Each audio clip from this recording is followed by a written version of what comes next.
निश्चित रूप से इसको हो जाएगा, निष्पादन ठीक ठीक। चलिए चलिए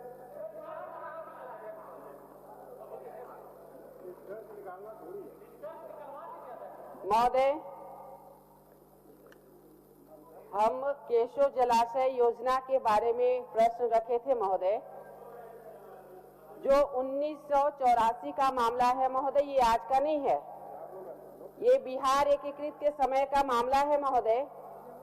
और आज हमें कहते हुए काफी दुख हो रहा है कि माननीय मंत्री जी भी वही हैं, हम भी वही हैं महोदय। और हमने ये प्रश्न को 26/3/2021 को लाया था और माननीय मंत्री जी इसके समाधान की बात कहे थे महोदय। आज सिर्फ हम आपके माध्यम से सदन को ये अवगत कराना चाहते हैं महोदय कि ये योजना 1984 की है और मात्र उस समय 7 करोड़ की राशि से शुरू की गई थी महोदय। ये प्लास्टिक जैसा लंबा लंबा होते गया महोदय और आज ये योजना 119 करोड़ की हो गई है महोदय। लेकिन फिर भी एक छोटा सा गांव को भी आज पटवन की सुविधा नहीं मिल रही है महोदय। हमारा ध्यान उन गरीब कृषक वर्गों के लिए है जिन्होंने अपनी जमीन को दान में दिया था, ये सोच करके कि उनको विभिन्न फसलों में पटवन की सुविधा हो पाएगी महोदय। महोदय, इससे कम से कम 4000 एकड़ जमीन सिंचित करने आने का लक्ष्य था महोदय। लेकिन आज ये योजना जहां थी वही है। हम आपके माध्यम से सदन को बताना चाहेंगे माननीय मंत्री जी को महोदय कि इसका SOR भी जो शेड्यूल ऑफ रेट कहते हैं महोदय, ये जुलाई 2021 में बन गया है। अब इसका DPR बनाना है महोदय और hमें लगता है कि इसे बहुत गंभीर होकर के इसको संज्ञान में लेने की आवश्यकता है महोदय।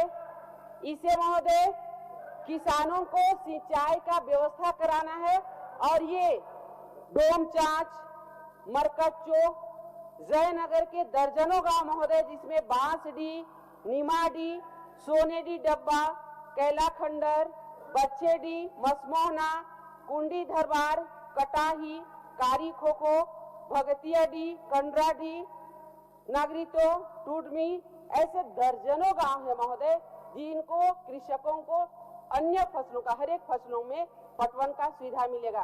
तो मैं आग्रह करना चाहूंगी माननीय मंत्री जी से कि पिछले बार जब सदन में हमने बात को उठाया था, आपने आश्वस्त किया था कि हम देखेंगे। फिर आपका जब कोडरमा आगमन हुआ था उस समय भी आपने आश्वस्त किया था, परंतु महोदय आज 2022 आ गया, जहां था वहीं पर है महोदय। हम आग्रह करेंगे महोदय। माननीय मंत्री। ठीक। अध्यक्ष महोदय, माननीय सदस्य ने बहुत पुराना मामला को सदन में लाया है, उन्होंने कहा कि 1984 का यह केशव जलाशय है और इसमें 13 किसानों का जो मामला सामने आ रहा है। माननीय सदस्य, मैं आपके माध्यम से इनको अवगत कराना चाहती हूँ। ये जो एकीकृत बिहार के समय में ही ये जमीन में केशव जलाशय का योजना चालू हुआ, उस समय कोई किसी तरह का घर नहीं था और जब यह परियोजना योजना का चालू हो गया उसके बाद इसमें बहुत सारे लोग आए और उसमें खेती करना भी चालू किया। तो उसी को लेकर के ये केशव जलाशय योजना के लिए अवश्य भूमि अधिग्रहण के समय जलाशय के डूब क्षेत्र में कोई घर जो आपने कहा था नहीं था और उसको लेकर के इसमें अनुदान नहीं दिया गया और 13 किसानों ने उच्च न्यायालय में वो लोग अपना दायर किया कि हमको यहाँ ये सुविधा होनी चाहिए। तो उसके बाद जब तक वहाँ से न्यायालय से निर्णय नहीं आएगा तब तक इस पर हम लोग निर्णय नहीं ये कर सकते महोदय।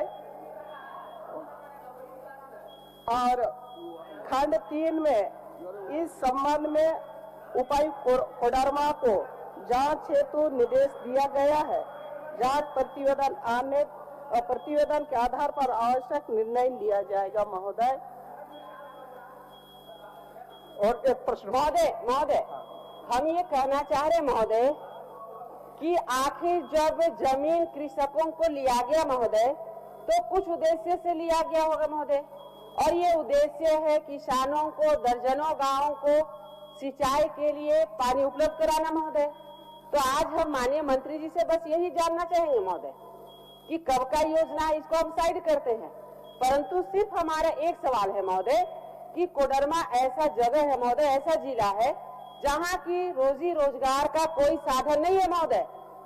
वहाँ पर एक ढिबरा है जिसका रोज हम प्रश्न उठा रहे हैं महोदय, दूसरा क्रेशर है जिसका सारा जमीन जो भी है महोदय इको सेंसिटिव जोन कह के उसका बिजली काट दिया जा रहा महोदय, उसी से रिलेटेड है ट्रक चालकों का महोदय, रोज उनको परेशानी हो रहा, चलान को वैल्यू नहीं दिया जा रहा महोदय।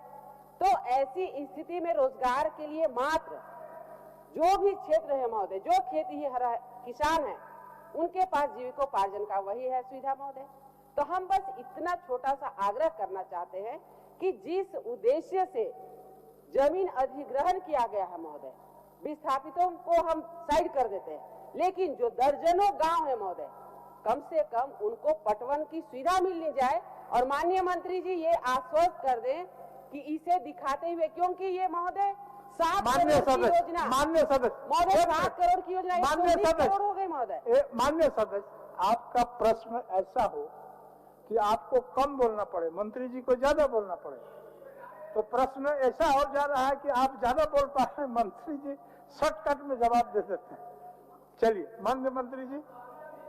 अध्यक्ष महोदय, इसमें 13 किसानों के द्वारा जो हमने कार्य किया, इन लोग माननीय झारखंड उच्च न्यायालय रांची में परिवाद दायर किया है और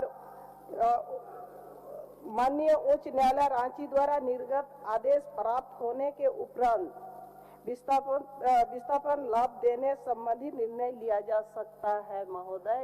इसलिए अभी हम लोग इसमें बहुत ज्यादा कुछ नहीं कर सकते महोदय। पटवन के लिए कोई बंदिश नहीं है महोदय, माननीय मुख्यमंत्री जी भी है, किसानों को पटवन की सुविधा देना है महोदय, इसमें उच्च न्यायालय कहाँ से आ जाते हैं महोदय। माननीय सदस्य थोड़ा वक्त दीजिए, थोड़ा सा समय दिला दिया जाए कि पटवन की सुविधा देना, मात्र यही है महोदय कि किसानों को पटवन। समझ रहा है अध्यक्ष महोदय, माननीय सदस्य ने मुआवजा के बारे में कहा है महोदय, इसलिए पानी पटवान के लिए बात तो पूरक में आ रहा है और उस तरह का जमीन होगा और तेनू घाट से यदि यहाँ हम लोग का पानी दिया जाने का संभावना हो सकता है तो हम लोग किया जा सकता है, लेकिन यहाँ मुआवजा के लिए प्रश्न किया है।